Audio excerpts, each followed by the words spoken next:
Hey there, West Michigan meteorologist Michael Behrens here with you. Thanks for watching 13 Plus. It's been a bit of a rainier day today than it was for your Saturday, but overall the weather wasn't too eventful. Temperatures were cool and the rain showers have largely come to an end as we head into overnight Sunday and the early part of Monday. While this picture wasn't from today, it was a beautiful shot shared yesterday with us. Mike took this picture in Grand Haven. Beautiful sunset out there on the pier. A little bit choppy water, but wasn't a bad day to get out and enjoy yesterday across West Michigan. Of course, we always love to share your photos here at 13 on your side. You can send them to me on social media. Meteorologist Michael Behrens on Facebook and at Mike Behrens WX on Twitter and on Instagram. The temperature today hit 44 in Grand Rapids, 48 in Muskegon, and 46 in Holland. The temperature sensor in Battle Creek still having some issues. It was nowhere near 62 this afternoon. Average high this time of the year is 42, so pretty average temperatures for this time of the year. And just inside our 3-degree guarantee as well. Told you 41, hit 44. That's 2 days in a row inside 3 with only 4 misses in the last month of forecasting. When it comes to your Monday, expect weather that'll be pretty similar to what we had Sunday temperature-wise, but it will be drier. That's why 13 weather ball is lit up in green with no change foreseen. View of the 13 weather ball is sponsored by Tullymore Golf Resort. We're looking at temperatures as of about 10 o'clock that we're still in the 40s for most of West Michigan. The wind chills were well into the 30s as winds were still around 10 to 20 miles per hour. But the good news for the wind is it will start to die down some as we head through the overnight hours. Winds will get down to near zero by early Monday morning. The cloud cover out there will start to break overnight as well. We'll still be mostly cloudy as we head into the early part of Monday, but as we go into Monday afternoon, that becomes more of a partly cloudy pattern with temperatures that'll be in the low 40s. It'll be a pretty nice afternoon with average temperatures for this time of the year.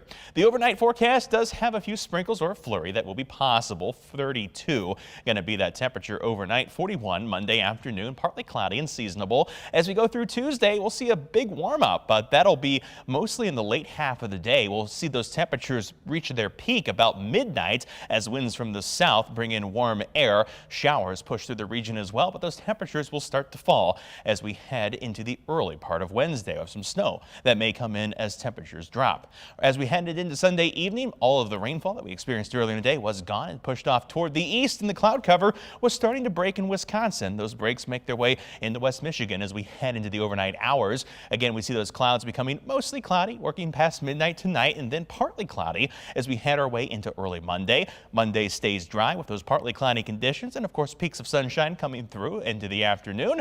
Not going to be a bad afternoon. Again, temperatures about average. Pretty nice day all in all. As we head into Tuesday, we'll see cloud cover start to increase once again, and we're back to mostly cloudy as we head into Tuesday morning. The first part of Tuesday will stay dry, but as we head into the second part of Tuesday, that's where rain comes back into the picture. Some scattered showers start to develop into the afternoon, becoming a little bit more widespread as we head into Tuesday evening. Shower activity continues as we go past midnight and into early Wednesday, but it's the shift in the winds that come as we head past midnight that take us from that high temperature again that happens at midnight Tuesday into the early morning hours Wednesday into much cooler weather as we head into the daytime Wednesday. Winds really pick up from the northwest as rain changes to snow chances heading into Wednesday afternoon, and temperatures will be falling from Wednesday morning throughout the entirety of the day Wednesday. So what you wake up to Wednesday morning is going to be about as warm as it gets at any point during the day.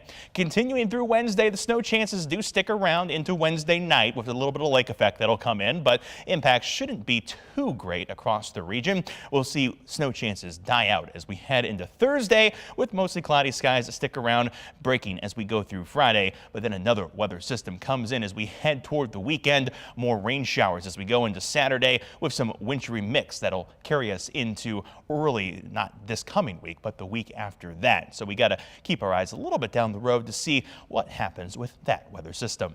Here's a look at temperatures for your Monday. We'll see 40s on the lake shore, getting toward 43 as you head towards South Haven. Temperatures in the north will be in the upper 30s to low 40s for Monday. Expect a high in Grand Rapids around 41, 43 as you get down to Kalamazoo. 13 on your side, 10-day outlook. Temperatures again hit the 50s on Tuesday, but that high happens at midnight. We'll stay in the 50s overnight, but then wake up to temperatures around 41. That'll continue to fall throughout the day. Thursday, we'll see highs just in the low 30s. Warming again as we head into Friday. Again, that high temperature happens at midnight, and we keep climbing as we go into the day Saturday. Rain chances come in Saturday. That'll turn to a little bit of mix as temperatures fall Saturday night. More rain and snow chances as we head toward December 5th and 6th with dry weather to round out the 10-day.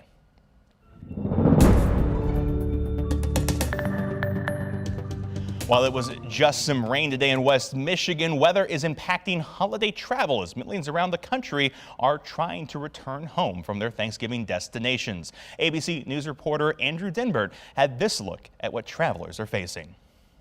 Millions of Americans are returning home this weekend from their Thanksgiving celebrations, but a major storm in the Northeast is complicating some travel plans. Get out early, that's the key, so before the rain comes in and flights get delayed. Hundreds of flights delayed, dozens canceled, but among the major U.S. airlines, fewer than a dozen flights grounded, a far cry from the chaos seen over the summer. I think after the past few years, everyone's back to normal, getting pretty good at holiday travel, so it was pretty easy. Air travel is returning to levels not seen since before the pandemic. The TSA screening nearly 15 million people since last Sunday, with this Sunday expected to be the busiest travel day so far this year. It was busy.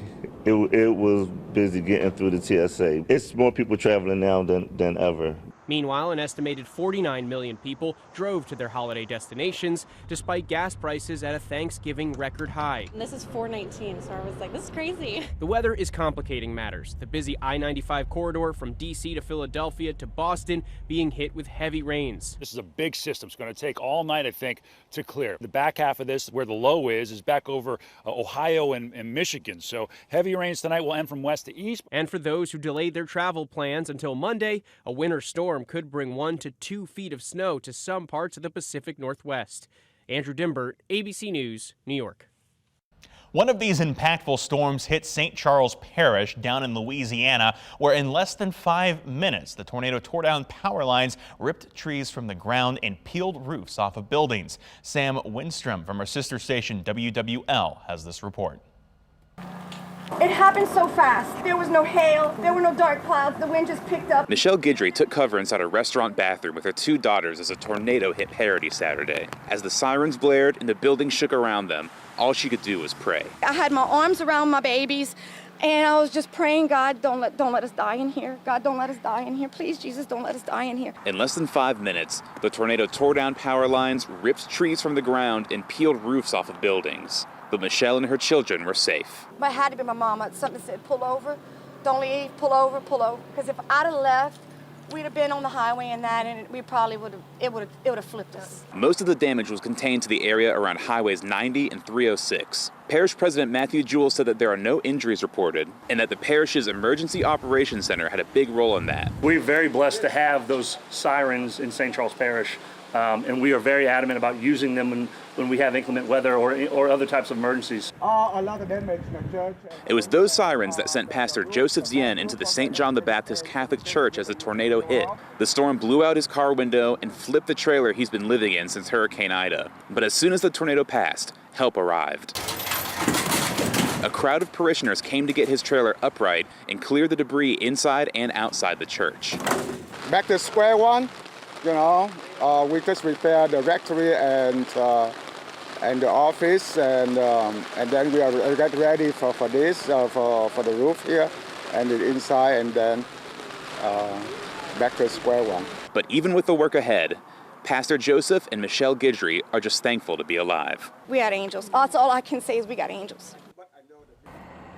Now that you're up to date on some of the weather from here in West Michigan and across the country, you can always find more news and weather information at 13onyourside.com or by downloading the 13 On Your Side news and weather apps. But for now, thanks for watching 13 Plus. I'm meteorologist Michael Behrens.